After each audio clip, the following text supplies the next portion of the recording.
souls who spend 23 hours a day online playing computer games, violent games.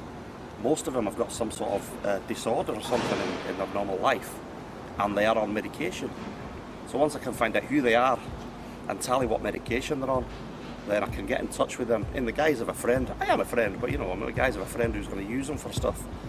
Then, you know, the ones who aren't out on operations, it's going to be like a hive colony, and so all the ones who aren't out actually on manoeuvres, there's going to be like, you know, huge screen TVs where they can play Grand Theft Auto on fucking 3D plasma and shit like that. You know, more than they've got at home in the mummy and daddy's house. But no, it's conditioning violence, you know what I mean? I've set up specific missions with Grand Theft Auto for specific missions that are mirroring the stuff we're going to do in real life. So yeah, it's like a cyber dry run, you know. That sounds like back to my alcoholic days, but that was a cider dry run. I could get to the off license at fucking 10 o'clock and you were knackered. You can hear the sirens now. I think it's time to get back indoors and get the fucking shutters down, man. I'll see you later. Okay. You're starting some kind of organisation, you were saying earlier. What's that about? Because I know nothing about it. Well, it's called the Movement. Unfortunately, the only people at my availability come from the bowels of society, and I didn't quite like the connotations of calling it the bowel movement. You know, a great hero of mine, William Wallace, I think it was, he said, all men die, but only a few men truly live. And that was just before they ripped the fucking shit out of him.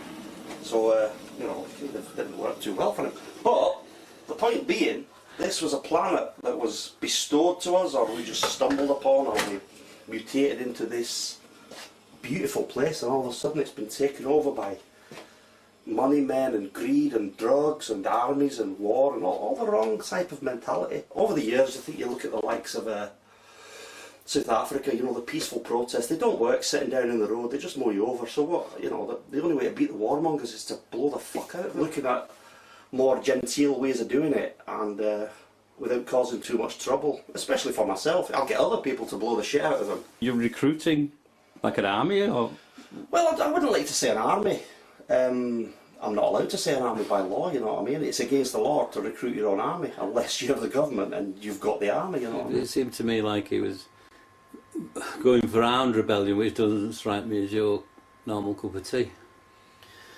Well, I don't have a normal cup of tea, do I? You've got to keep people keen. You got, you know, one time have juice, have coffee, have water. It sounded like he's trying to recruit you into his... No, he's not recruiting me. I think he looks at me as a sort of a consultant, a sort of freelance. Crazy, everything's a fucking conspiracy according to this guy. But he comes in handy for me. What are you using him as a tool, or...? Well, he's not a tool, he's an alright guy. I suppose he's a bit of a tool, and being a scouser, you know what I mean? I have to keep my fucking pockets close by, you know what I mean? I'll make him sit on the other couch. We're similar size though, so it's good for swapping clothing, which is always a bonus, you know.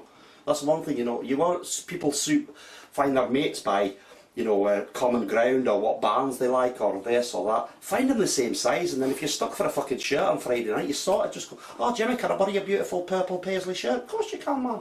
Don't rip it up like you did with the last one. I didn't rip it up, I break it into the dog pound. Yeah, you know, that kind of stuff.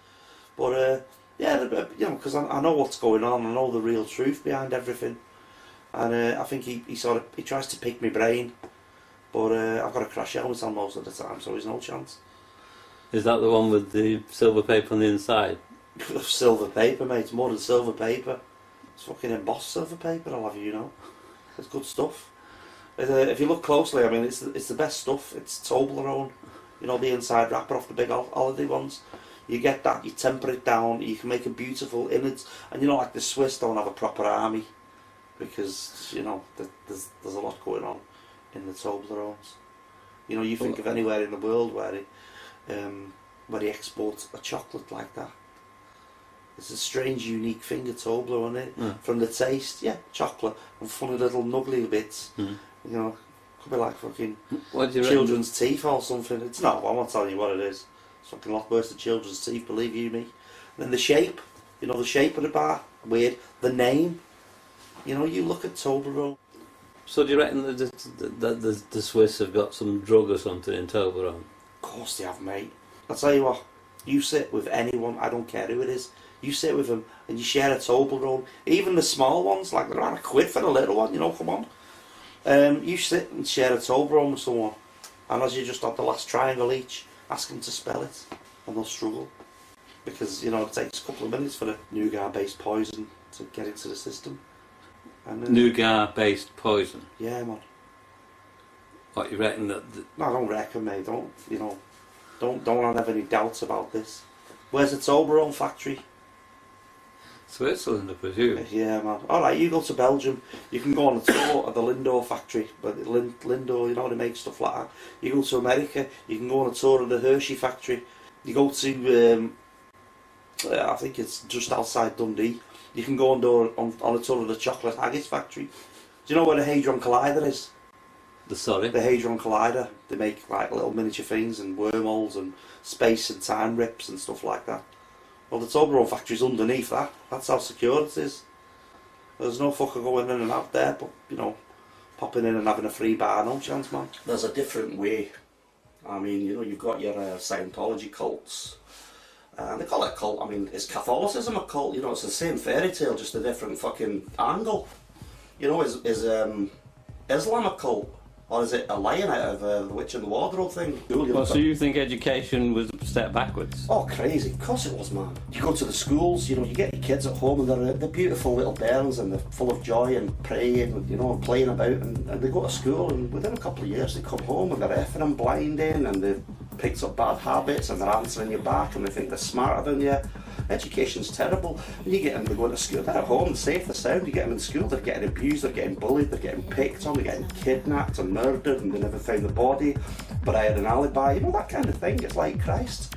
Education's got a lot to answer for, and there's probably teachers who've got the answers, but they're not telling. Anyway, how do you like it stirred? Clockwise, anti-clockwise?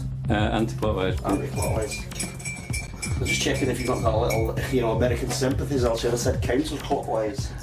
You're not keen on the Americans? No, it's not that I'm not keen on them, they're just a bunch of raping, pillaging, murder. Yeah, he's got some interesting ideas. I don't know what they are, because they're all wrapped up in little balls of fucking confusion. And I mean, he says I'm paranoid. He said you were paranoid to me. Did he? How does he know that? How does he know I'm paranoid? He says because you freak out every time the phone rings or the doorbell goes. Yeah, well, I mean, him saying I'm paranoid makes me paranoid, so why he would think I was paranoid without knowing I was paranoid? But he just noticed that you behave like a paranoid person with... Well, maybe he was paranoid that I was. Oh, he's paranoid as well, but that's it. He's paranoid as you are. We're a pair of paranoids, aren't we? So I'm not going to get anything out of you about your relationship with the movement. Oh, the movement. Ah, right. Well, I didn't know you knew, did I? I think he's, to be honest, I think he spends too much time with his hands on his joystick. I think he's sort of trying to translate the violence and the, you know, communal mob mentality of, well, just basically swamping an arcade or a mall or a street with bullets and rockets. He wants to bring that into, you know, daily life, which... I think, well, you know, that's like daily life reflecting a computer game, which is based on a computer game, which is a reflection of daily life. About 15 million people at the moment playing online, and I talk to these people, obviously after I've shot them and stamped on them, and you know, I'm like the top level you can get. So they suddenly want to be part of your crew, part of your gang on the game. And you're recruiting them by that, and as they're in there, you're saying like, this is right, we're going to do this, we're going to do that heist. They don't realise it's actually a training ground for some of the ideas I've got. There's just millions and millions of these people, and all they want to do is sit all day and blow shit up. He's a professional gamer. I mean, what the fuck's that? 20 years ago? Professional gamers that you're a fucking prostitute or something? What's a professional gamer? It means he plays games professionally. He obviously doesn't. He's just sat in his room. He's a bit 13. He's probably wanking all over his mum's underwear as we speak. But is that him falling over you? No, that was me. You got to feel the blood and taste it sometimes just to you know, realise where you're at in life. Remember, I mean. Well, so that's your reality check, using a cyber person to do your work for you. Spend wasting time in A&E. How can you say that? Recruiting on Grand Theft Auto. Also, but how can you say that that's a reality check when you're actually using a cyber personality to live your life for you? This. I know, but it's a virtual reality check. You know what I mean? It's like the reality checks in the post, mate. That kind of thing. Like, let's go back about 100 years or something. You had people who were a bit crazy, a bit cuckoo, who put in a mental hospital and drilled holes in their heads, lobotomised them. Even the women were having a baby out of wedlock, and they'd lock them up and say they were crazy. What do they do now? Give you a handful of pills, a handful of tablets. And I was in a psychiatric unit for a while. Obviously, I pretended to be crazy. I was like, I had to go undercover as an alcoholic for 15 years. And I nearly killed myself. I took it a bit too seriously. I didn't want to go to the other side. So, borderline schizophrenia, this is the diagnosis. I go in there and there's 40 or 50 people, poor lost souls, waiting to be released back into society so they can get home and play Grand Theft Auto. And what are these people doing? They're waiting for society to save them. They're waiting for people. The nurses and the health system and the government doesn't care. I care. And while I'm in there, I mean, they're under medication. It's almost like hypnosis. It's all bullshit. So the idea is that once they believe that I can talk to them and help them and cure them, then they'll do as they're told. So, I mean, I've got people on there, I could literally send him an in-game message, and the guy would walk out, probably somewhere in Arkansas or somewhere, or fucking, Uzbekistan, and he'd take his granddad's fucking Uzi and walk around the town centre and blast it. Well, I don't want indiscriminate stuff like that. I had a little experimental one earlier, and there was one guy I put there, and I was just doing a bit of testing ground, and he only recruited like 15 of them. They fucked off to Kenya and started blowing up the fucking shopping centre. So I've got to be careful, you know what I mean? Because all of a sudden I had to like get in, onto the internet and make out it was fucking like an Al Qaeda branch, but I was a bit of a fuck up, you know what I mean? This thing about the alcoholism, I had a bit too much fucking shandy that night, so I do apologise. You can edit it out, you know what I mean? If it wasn't directly me, I was just aware of this information.